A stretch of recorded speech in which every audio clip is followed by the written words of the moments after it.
अयोध्या का राम मंदिर केवल एक धार्मिक स्थल नहीं है, बल्कि करोड़ों लोगों की आस्था का केंद्र है। ऐसे मंदिर में आने वाला हर चढ़ावा श्रद्धालुओं के विश्वास का प्रतीक माना जाता है।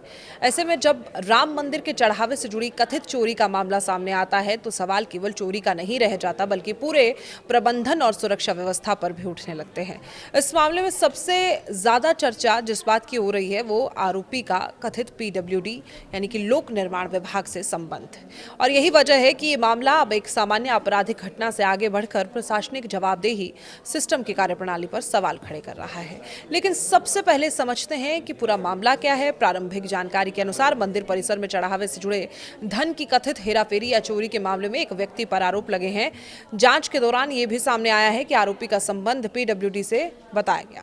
इसी बिंदु ने पूरे मामले को नया मोड़ दिया। सबसे बड़ा सवाल यही कि अगर आरोपी पीडब्ल्यूडी से जुड़ा है, तो उसका मंदिर के चढ़ावे तक पहुंच कैसे हुई, और यहीं से जांच का दायरा बढ़ गया है।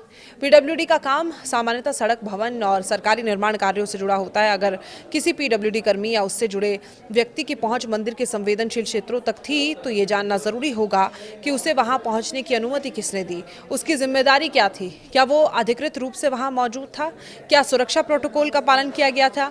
यानी जांच का फोकस केवल आरोपी पर नहीं, बल्कि पूरी एक्सेस कंट्रोल व्यवस्था पर भी जा सकता है। दूसरा बड़ा सवाल कि क्या ये सिर्फ चोरी का मामला है या सिस्टम फेल्योर भी है। ऐसे मामलों में जहां एजेंसियां आमतौर पर दो स्तर पर जांच करती है।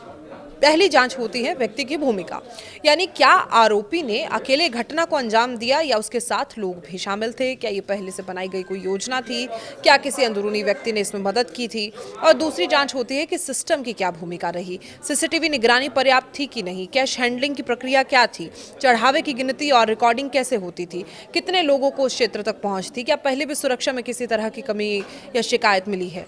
अगर इन प्रक्रियाओं में कमी मिलती है, तो मामला केवल चोरी का नहीं रह जाता, बल्कि प्रशासनिक लापरवाही का भी बन जाता है। चढ़ावे का प्रबंधन कैसे होता है, इसके बारे में आपको जानकारी देते हैं। देश के बड़े मंदिरों में श्रद्धालुओं द्वारा चढ़ाए गए नगद दान और अन्य चढ़ावे के लिए ये तय प्रक्रिया होती है। आमतौर पर दान पेटियां सील की जाती हैं, निर्धारित समय पर ही वो अधिकृत हो सकती हैं। अधिकारियों की मौजूदगी में उनको खोला जाता है। गिनती कैमरों की निगरानी में होती है। पूरा रिकॉर्ड तैयार किया जाता है, राशि बैंक में जमा कराई जाती है। अगर इन प्रक्रियाओं में कहीं भी चूक होती है, तो गड़बड़ी की संभावना बढ़ सकती है। पीडब्ल्यूडी कनेक्शन चर्चा में क्यों है? क्योंकि इससे ये सवाल उठता है कि क्या संबंधित व्यक्ति केवल निर्माण या रखरखाव के काम के लिए परिसर में आता था, या उसकी पहुंच उन जगहों तक भी थी जहां सामान्य कर्मचारियों को पहुंच जहां तक नहीं होती, आना जाना जहां तक बातचीत नहीं होती। अगर जांच में ये साबित होता है कि उसने अपने पद या पहचान का गलत फायदा उठाया, तो मामला और गंभीर हो जाएगा। लेकिन अगर उसका पीडब्ल्यूडी से संबंध केवल औपचारिक था और चोरी का उससे कोई सीधा संबंध नहीं निकलता, तो जांच उसी आधार पर आगे बढ़ती रहेगी। इसलिए अंतिम निष्कर्ष जांच पूरी होने के बाद ही सामने आएंगे। क्या और लोगों की भूमिका की भी जांच दायरे में आ सकती है? तो इसका जवाब हाँ है।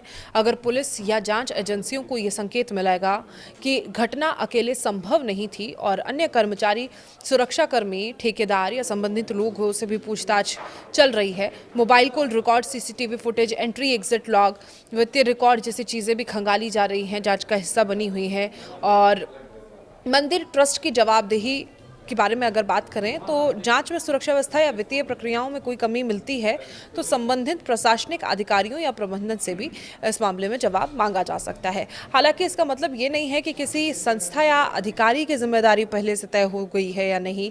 ये पूरी तरह जांच के निष्कर्षों पर निर्भर करेगा। और सबसे बड़ा सवाल यही है कि राम मंदिर जैसे अत्यंत संवेदनशील धार्मिक स्थल पर अगर चढ़ावे से जुड़ा कोई कथित गड़बड़ी का मामला सामने आता है, तो ये केवल कानूनी जांच का विषय नहीं रहता, बल्कि लोगों के विश्वास से जुड़ा मुद्दा बन जाता है। और यही वजह है कि इस मामले में दो समानांतर सवाल खड़े हो रहे हैं। पहला कि क्या आरोपी ने वास्तव में चोरी की है और क्या उसके साथ कोई अन्य व्यक्ति भी शामिल था, और दूसरा, अगर आरोपी को इतनी पहुंच मिली, तो क्या सुरक्षा और प्रबंधन व्यवस्था में कोई ऐसी कमी थी जिसे अब सुधारने की जरूरत है। यानी इस पूरे मामले की असली परीक्षा सिर्फ आरोपी को पकड़ने की नहीं होगी, बल्कि ये भी होगी कि जांच एजेंसियां ये पता लगा पाती हैं या नहीं कि कहीं सिस्टम की कोई कमजोरी तो इस मामले में, इस घटना में नहीं है। अगर ऐसी कोई कमी मिलती है, उसके सुधार के लिए क्या कदम उठाए जाएंगे, यही इस मामले का सबसे महत्वपूर्ण पहलू होगा।